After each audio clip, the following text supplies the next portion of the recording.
Most parents think that boundaries are rules, and rules are really important in order to discipline our kids. However, there is a difference between a rule and a boundary. And a rule basically dictates what your child must do. There are times where we need to have rules. We have rules that we have to follow just living in a modern society. However, there are boundaries that help our kids to develop a sense of identity and who they are and help them feel like they belong. And as I talk about all the time, kids are born with all of the emotions, none of the skills. They need to learn how to be good humans. In order to do that, we can provide safe boundaries for them to test things out, to explore, to figure out who they are. We can provide a safe environment for them to do that. And again, that requires boundaries. So let's talk about the difference between a rule and a boundary. So if a rule dictates what your child must or must not do, such as no phones at the dinner table, then a boundary defines what you will do to protect your own well being, their well being, and the core family values. And essentially, a boundary leads to teaching life skills.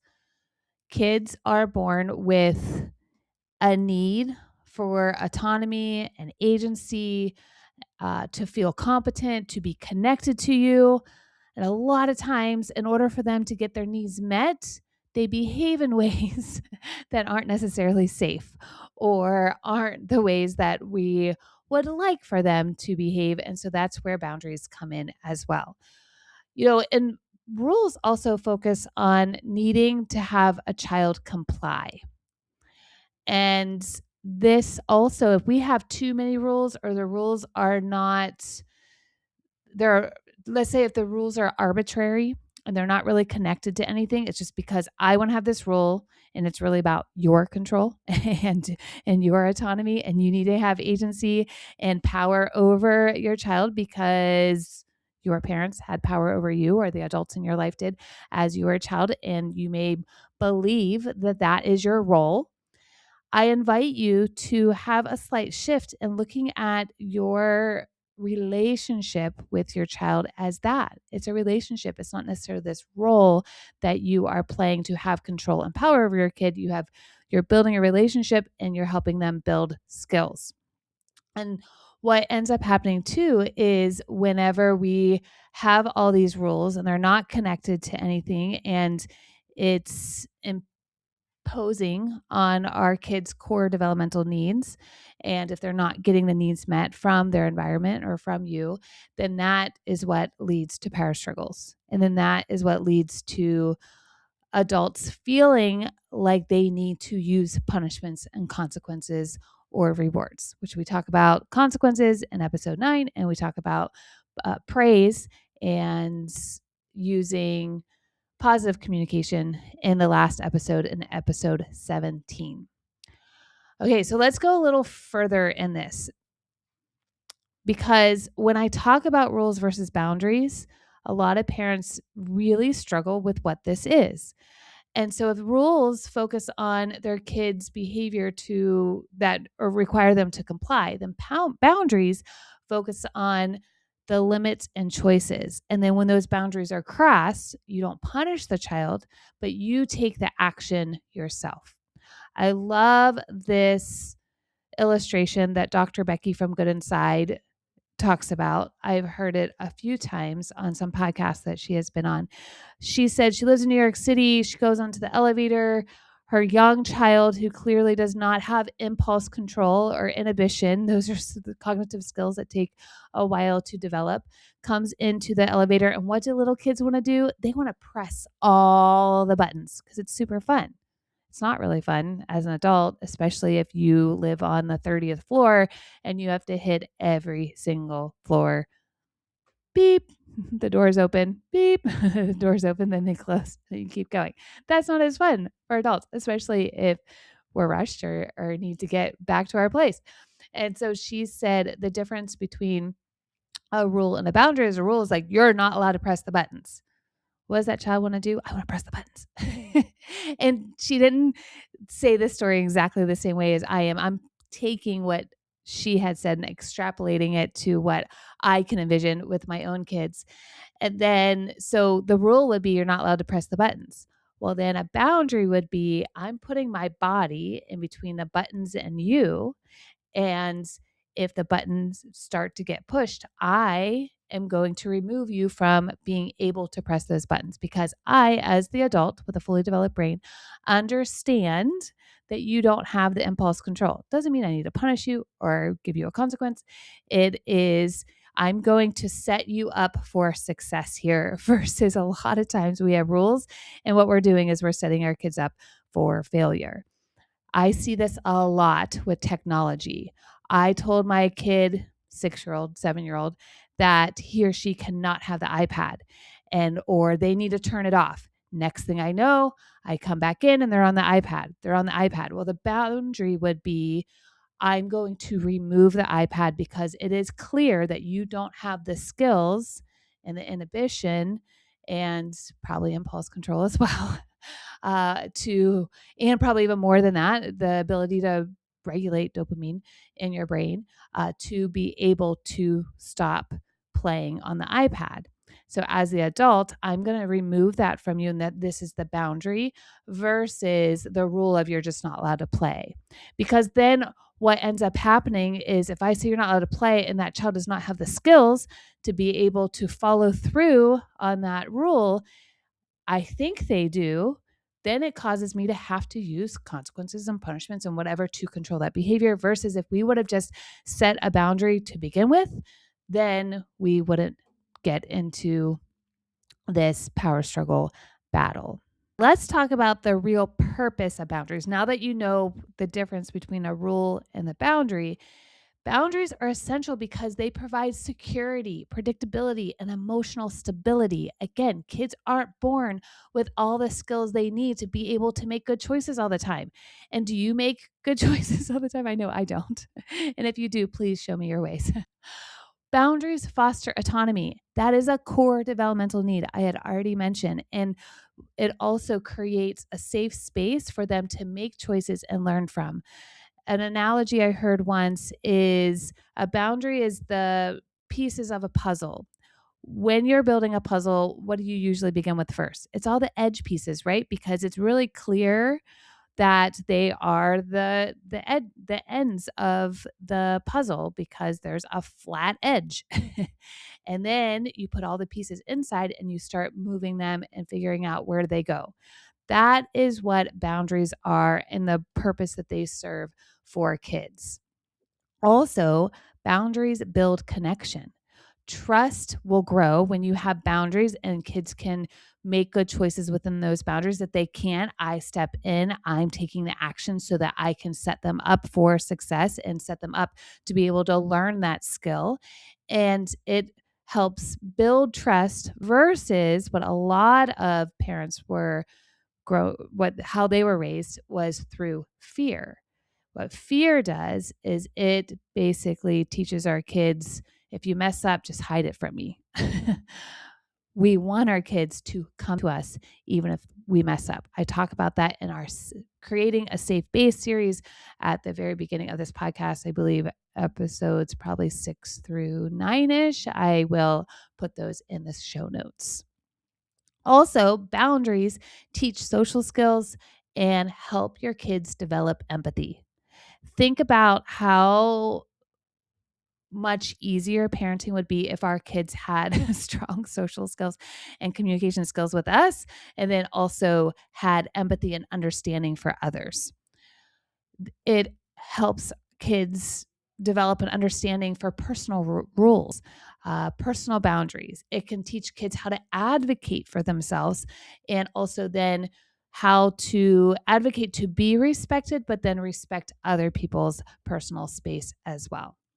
Really, what boundaries do is they provide structure, they provide choice making within this parameter that you have set so that they can then make their own choices. And this sets them up because you're not going to be with them their entire life.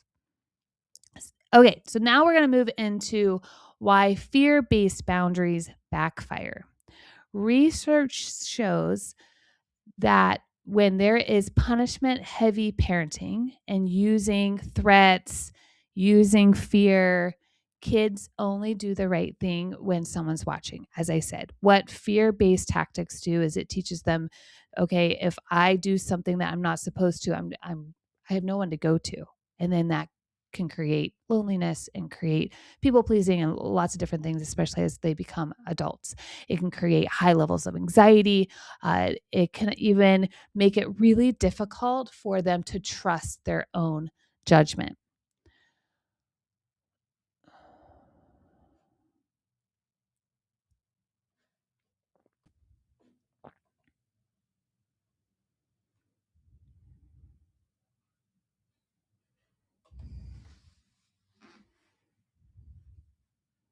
A big piece of this too, whenever setting boundaries, holding boundaries, is to make sure you are connecting first before correction. If you don't have a strong connection or attachment to your child, it is much harder for them to listen to you or to follow whatever you're setting, boundaries or rules or requests that you're giving them. And so we always want to connect first and make sure that their thinker part of their brain is online, and they may need some regulation before that happens. Because if a brain is flooded with stress, if a child has their downstairs part of their brain activated, the limbic center, the part that is trying to keep them safe and get their needs met, then it's really hard for them to learn and grow and to make good choices, which is the whole point of why we need to have boundaries in the first place. What connection can look like in the moment is getting below their eye level, validating their feelings, and then waiting until they are a little calmer. And this step has to come after you make sure you're calm first too. And if this is something you really struggle with, you're just so reactive and you don't even know where it comes from, or you feel guilty after, it's not the way that you want to parent.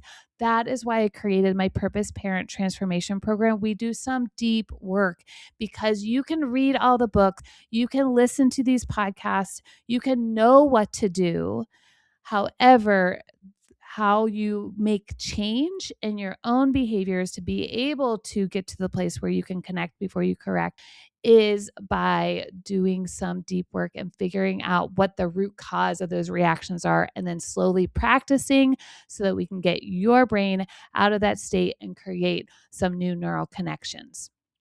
Okay, so then also there are so many reasons why kids need boundaries, is because it really does provide this inner safety. I know no matter what, I have my parents to lean on, that unconditional love. That's how we want to show up as parents. If we weren't given that, it's really hard to follow through, especially if we are triggered by certain things. And most of the time, it has nothing to do with our kids, but it has something to do in our own experience. Okay, now let's also talk about the difference between compliance and cooperation. Compliance is all about external motivation, threats, fear of consequences, it's punishments, it's even using rewards. We just really care about the outcome. Cooperation is that internal motivation, and it's understanding the why behind what I'm doing. I was just talking to a mom and she said, I will sit with my kids and I will tell them no, but then I explain why or what it's connected to. And our kids may still not like that. They might still cry and be upset, but then we can validate their emotions underneath of that. We can be there for them whenever they're in uncomfortable feelings, like I talk about in the episode about frustration tolerance. The compliant child will stop the behavior, right, when you're around. The cooperative child will internalize these values and be able to show up that way even when you're not around. The whole purpose of this is building this strong internal compass. Now, let's look at how setting boundaries actually works. In order to be able to set boundaries, you need to know what your values are. What are your family values? I talk about this as well on the podcast. I have a family values toolkit that walks you through an exercise how to decide what your family values are, what are your personal values. And then there's a poster for you to write them down, hang them up. Everything that you do when it comes to boundaries should be connected to those values. Again, that is the compass that will guide you. And so maybe one of your core values is kindness. So the boundary would be, I am going to ask you to say that again in a kind way. We're going to model kindness when you're not being kind. Again, this is what I'm doing in order to help you learn and grow and learn these skills and live out our values. Then there's a difference between permanent boundaries and evolving boundaries. Permanent boundaries are usually about safety and respect, and they never change. These are the boundaries we have from when our kids are toddlers all the way until they leave our house. Then you have evolving boundaries, which could be things like bedtimes. My 16-year-old has a very different expectation and boundary around when he needs to be home at night or what time he goes to bed. I don't really have a boundary. He knows that he needs to get up at certain times on certain days and other times he doesn't. And I allow him to figure that out. Now, if I notice he wasn't getting sleep, then we would have to set some boundaries. But for the most part, he gets between 11 and 14 hours of sleep, it seems like, some nights. And then our evolving boundaries for our 9-year-old and around bedtime or whenever he needs to be home looks very different than the 16-year-old. And I am more involved in whenever he goes to bed. And I help guide him to get the process started. And we have a whole bedtime routine still because I know how quickly this goes. And maybe for my oldest, when he was 9, I don't think we had a bedtime that I was heavily involved in. But now with my 9-year-old, he wants that and he loves that connection. And that is a time where we can really build our relationship and be able to process the day together. And then there is a difference between natural consequences and logical consequences. Natural consequences are great teachers. You are on a stove and you feel something hot or you get burnt, that is the natural consequence. A natural consequence is something basically that happens after you do a thing. You don't wear a raincoat and you go out in the rain, you get wet. If you forget your homework and you go to a school where that matters, then that decreases your grade, or you have to talk to your teacher about it, or you have to figure out a plan on what to do next. So there are so many natural consequences that are really great teachers where we don't have to enforce the rules or the boundaries. We just kind of let life happen. There's so many natural consequences I think about that I've experienced. Then I talk through those with my kids. I totally did not set an alarm and I missed this thing that I was really, really looking forward to. That is my natural consequences for not planning ahead. And our kids can learn through what we go through as well. And then logical consequences are when we're connecting whatever happened to that thing. So say that they are on the iPad way too long, then the logical consequence would be then we're going to remove that, or again, we can frame that as a boundary. And then there's even more that we can go deeper into this. But like I said, I highly recommend the Setting Boundaries with Purpose Toolkit. There is a framework that I teach. I give you scripts, I give you printables, I give you tools on if you're really stuck and needing to have rules and consequences, punishments, rewards, and you just don't know what else to do. this will give you that roadmap to be able to set the boundaries. Now that you see how important boundaries are and how they need to change and shift, I have boundaries by age so that you know, okay, I have a 4-year-old, or maybe you're raising a 4-year-old and a 12-year-old, and it's going to look different for both of them. As you can see, I need to have better boundaries is a lot more nuanced, and it's honestly not complicated. It's just probably different than the environment that you were raised in. And this comes from so many experts and research and longitudinal studies in how to help kids' brains. Remember, we're actively building their brains to be able to develop in their fullest potential. Environment really plays a role in that. And then for us to be able to set these boundaries with purpose, connected to our values, is one of the ways that we get there. There are some common mistakes with setting boundaries, and then also there's some pushback that you may have. My kids don't always like the boundaries that I set. It doesn't mean that they just are like, oh, okay, I'll do exactly what you want. I listen every single time. It takes a lot of repetition in the brain to build new neural connections, to build new habits, to create these skills.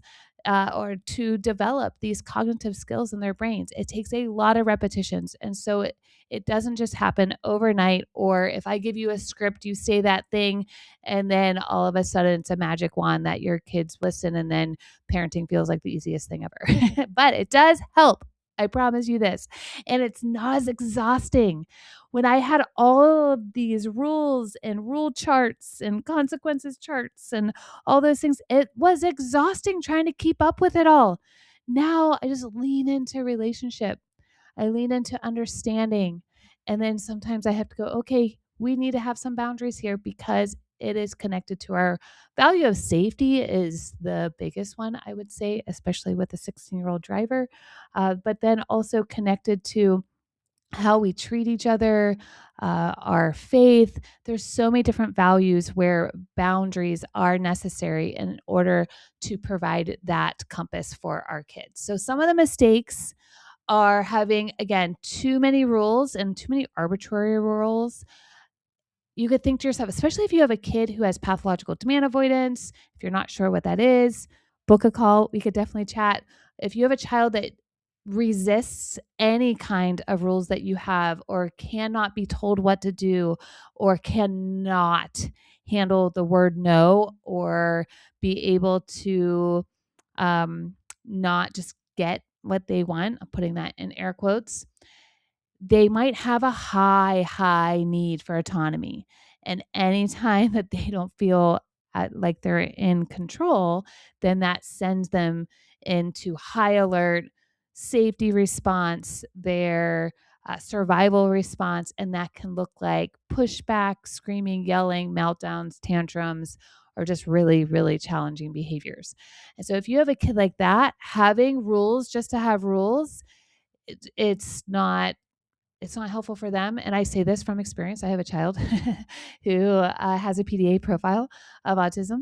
And it also just, again, was exhausting for me to try to hold up all of these rules. Instead, we have moved into boundaries and then the CPS framework, which I will talk about in a different episode. And that is just so much more fun for both of us. It's more enjoyable. And he's learning and growing and developing these skills that we have been working on for years. So if you have too many rules, especially without connection or without them being connected to a value, inconsistent follow through. It's way harder to follow through with rigid rules than it is with boundaries, because boundaries, your kid still has choice. It's not just one way or my way or the highway. And then also when you try to use boundaries to control versus just to protect or to teach. Another mistake is if you skip the empathy step. It's really important that we are validating and empathizing their experience. And then what we do if kids push back, guess what? They're supposed to. It's how the brain learns. Have you ever pushed back on something or you were told you have to do something in work and it's really hard, and then you push back, you advocate, you figure out a way that works for you, you're learning and growing. Yay.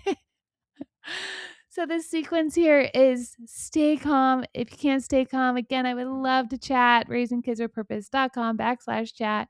But find your calming sensory tools, validate the emotion, hold the boundary, even if they're not loving it, and then circle back later when everyone is regulated and figure out some solutions that work for both of you. I have some practical scripts that you can use in the Setting Boundaries with Purpose toolkit, and it at least gives you some things to start with. And then as you set boundaries, as you can stay consistent, as your kids develop, and they might even start suggesting certain boundaries that they're recognizing that they need, then you no longer need the scripts. They're really not to be prescriptive, but to just help guide you in the process, especially if this is brand spanking new to you. I'm going to end with this. Your kids are learning how to be in relationship with others through their relationship with you. The boundaries that you set today are teaching them how to respect themselves, honor themselves, be able to also do the same for others for the rest of their lives. Again, we're not raising kids forever. They're kids for such a short amount of time. We are raising kids who become adults who need these skills. We need a world with adults who can respect themselves and respect each other. And this is a practice. It's something that we work on and we fail. We learn through failure, or we succeed, or we do something in between. And we just keep learning and growing alongside each other. And remember, you don't have to figure this out alone. I have the Setting Boundaries with Purpose toolkit. It's super low cost. It's very easy. As soon as you enroll in it, you get access to all of the short, bite-sized audio lessons, all of the tools, and you can be on your way to setting boundaries with purpose. And if there's something that you heard me say that you're like, oh, I would love to be able to chat with her, I would love to be able to chat with you too. As I mentioned multiple times, just go to raisingkidswithpurpose.com/chat and go raise those kids with purpose.